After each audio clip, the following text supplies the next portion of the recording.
ఆంధ్రప్రదేశ్ రాష్ట్ర ప్రభుత్వం తరపు నుండి ఆంధ్రప్రదేశ్ ప్రజలకు ఒక గుడ్ న్యూస్ అయితే వచ్చేసింది.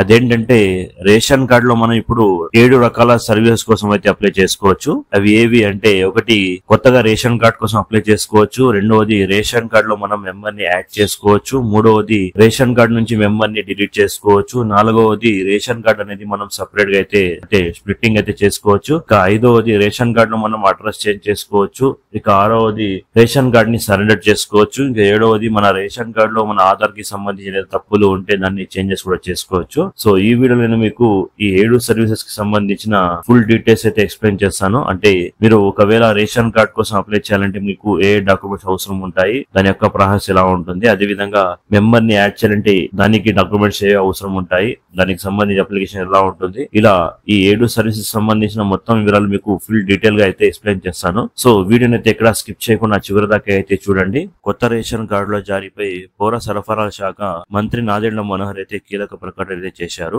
మే 7 నుంచి ఏపీలో కొత్త రేషన్ కార్డుల కోసం దరఖాస్తులు స్వీకరిస్తామని మంత్రి అయితే తెలిపారు. కొత్త రేషన్ కార్డులు, రేషన్ కార్డు విభజన, కొత్త సభ్యుల చేరిక, అడ్రస్ మార్పులకు అవకాశం కల్పిస్తున్నట్లు వారైతే చెప్పారు. దానితో పాటు క్యూఆర్ కోడ్ తో కూడిన స్మార్ట్ రేషన్ కార్డులు జారీ చేస్తామని, దీని ద్వారా రేషన్ వివరాలు తెలుసుకోవచ్చని మంత్రి అయితే చెప్పారు. దేశంలో ఎక్కడైనా రేషన్ తీసుకునే వెసులుబాటు ఉంటుందని నాదెండ్ల మనోహర్ అయితే పేర్కొన్నారు. సో మరోవైపు ఇప్పటికే రేషన్ కార్డుల మార్పుల కోసం 3.28 లక్షల దరఖాస్తులు వచ్చాయని మంత్రి నాదెండ్ల మనోహర్ అయితే తెలిపారు. కొత్త రేషన్ కార్డుల కోసం నెల రోజుల పాటు దరఖాస్తులు స్వీకరిస్తామని మంత్రి అయితే వివరించారు. వాట్సాప్ గవర్నెన్స్ ద్వారా మే నెల 12 నుంచి దరఖాస్తులు స్వీకరిస్తామని వెల్లడించారు. గ్రామ వార్డ్ సచివాలయంలోనూ వివరాలు తెలుసుకోవచ్చని వివరించారు. జూన్ నుంచి స్మార్ట్ కార్డు జారీ చేస్తామని తెలిపారు. దేశంలో ఎక్కడైనా రేషన్ తీసుకునేలా ఈ కార్డు వెసులుబాటు కల్పిస్తుందని తెలిపారు. ఇక ఈకేవైసీ కారణంగానే కొత్త రేషన్ కార్డు జారీలో ఆలస్యం జరిగిందని మంత్రి అయితే వివరించారు. ప్రస్తుతం 95% మంది ఈకేవైసీ పూర్తి చేసుకున్నారని తెలిపారు. మరోవైపు అధికారుల లెక్కల ప్రకారం ఏపీలో సుమారు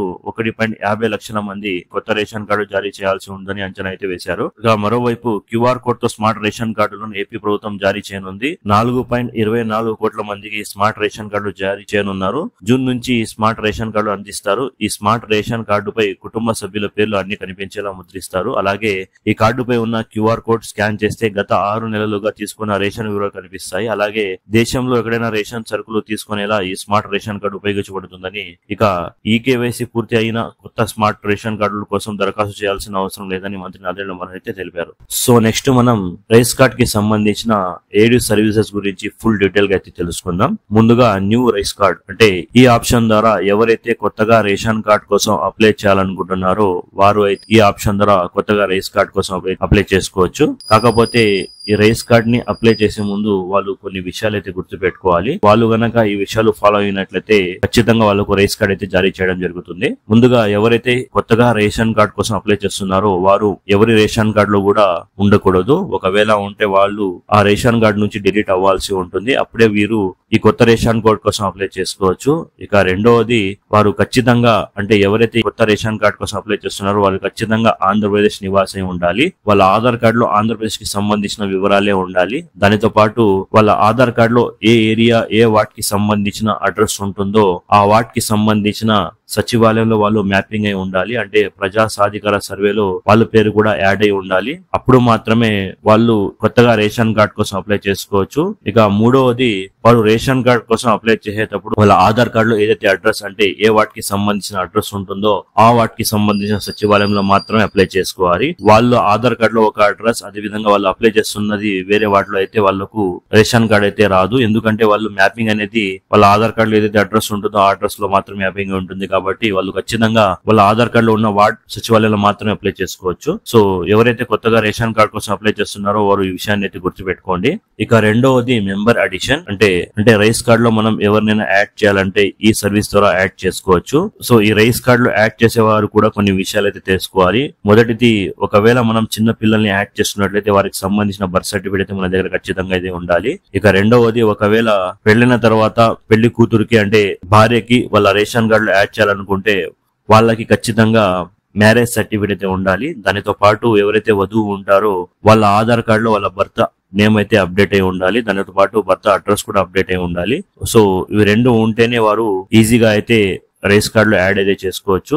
ఒకవేళ వాళ్ళ Aadhaar card low birth address అదే విధంగా బర్త్ పేరు అప్డేట్ చేయకుండా వాళ్ళ మెంబర్ అడిషన్ అనేది క్యాన్సిల్ అయితే అవ్వడం జరుగుతుంది. సో అందువల్ల ఎవరైతే మెంబర్ ని యాడ్ చేయాలనుకుంటారో ఈ విషయాలు అయితే గుర్తు పెట్టుకోండి. ఇక మూడవది రేస్ కార్డ్ స్ప్లిట్టింగ్. ఈ ఆప్షన్ ద్వారా ఎవరైతే రేస్ కార్డ్ ని సెపరేట్ చేయాలనుకుంటున్నారో వారైతే ఈ ఆప్షన్ ని ఉపయోగించుకొని రేస్ కార్డ్ ని అయితే స్ప్లిట్టింగ్ అయితే చేసుకోవచ్చు. అంటే సెపరేట్ రేషన్ కార్డ్ అయితే చేసుకోవచ్చు. నార్మల్ గా ఎవరైతే కొత్తగా పెళ్లైన వారు ఉంటారో వారు అయితే యాడింగ్ ఆప్షన్ ద్వారా వైఫ్ ని అయితే యాడ్ చేసుకుంటారు. దాని తర్వాత ఈ స్ప్లిట్టింగ్ ఆప్షన్ ద్వారా వాళ్ళు స్ప్లిట్ అయితే అవుతూ ఉంటారు. సో దీనికి కూడా మనకు మ్యారేజ్ సర్టిఫికేట్ యొక్క అవసరం అయితే ఉంటుంది. దానితో పాటు మన ఆధార్ కార్డ్ యొక్క అవసరం ఉంటుంది.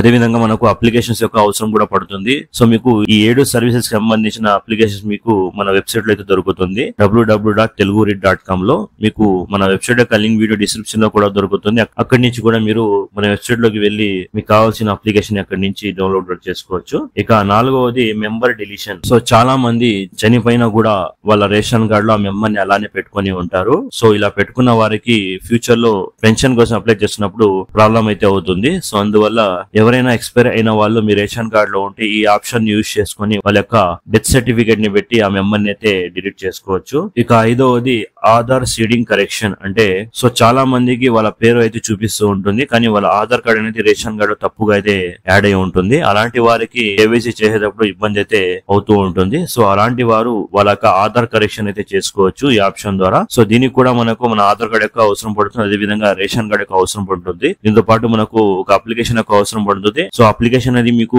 ఇంతకుముందు చెప్పిన విధంగానే మన వెబ్సైట్ www.teluguread.com లో అయితే మీకు దొరుకుతుంది. అక్కడి నుంచి అప్లికేషన్ ని తీసుకొని మీరు ఈ కరెక్షన్ అయితే చేసుకోవచ్చు. ఇక 6వది అడ్రస్ చేంజ్. సో చాలా మంది ఈ అడ్రస్ చేంజ్ కోసం ఎదురు చూస్తున్నారు. ఎందుకంటే చాలా రకమైన కారణాల వల్ల చాలా మంది ఒక చోటు నుండి మరో చోటికి వలసలు అయితే వెళ్తూ ఉంటారు. అదే విధంగా రెంట్ హౌస్ ఉన్న వాళ్ళు మారుతూ ఉంటారు. అలాంటి వారి కోసం ఈ ఆప్షన్ చాలా ఉపయోగకరంగా ఉంటుంది. ఎందుకంటే వాళ్ళ ఆధార్ కార్డ్ లో వాళ్ళు ఈజీగా అయితే అడ్రస్ ని మార్చుకుంటారు, కానీ రేషన్ కార్డ్ లో అడ్రస్ మార్చుకునే అవకాశం ఉండేది కాదు. కానీ ఇప్పుడు మనకు ఈ అడ్రస్ చేంజ్ ఆప్షన్ ద్వారా మనం రేషన్ కార్డు లో కూడా అడ్రస్ అయితే చేంజ్ చేసుకోవచ్చు. సో దీనికి సంబంధించి మనకు మన ఆధార్ కార్డ్ అదే విధంగా అంటే మన ఆధార్ కార్డ్ లో మనం ప్రెసెంట్ ఏ అడ్రస్ లో ఉంటున్నామో ఆ అడ్రస్ ఉండాలి. అదే విధంగా మన రేషన్ కార్డు అవసరం పడుతుంది. దాని పాటు ఒక అప్లికేషన్ యొక్క అవసరం పడుతుంది. సో ఈ 3 ఉంటే మనం ఈ ఆప్షన్ ద్వారా సచివాలయంలో అప్లై చేసుకుంటే మన రేషన్ కార్డ్ అయితే అడ్రస్ అయితే అప్డేట్ అవ్వడం జరుగుతుంది. ఇక 7వది సరెండర్. అంటే ఎవరైనా రేషన్ కార్డ్ ని సరెండర్ చేయాలనుకుంటే అలాంటి వారు ఈ ఆప్షన్ యూజ్ చేసుకుని వాళ్ళ యొక్క రేషన్ కార్డ్ అదే విధంగా వాళ్ళ యొక్క ఆధార్ కార్డ్స్ తో పాటు ఒక అప్లికేషన్ ని తీసుకొని గ్రామ వార్డ్ సచివాలయానికి వెళ్తే అక్కడ వాళ్ళ రేషన్ కార్డ్ అయితే సరెండర్ చేసుకోవచ్చు.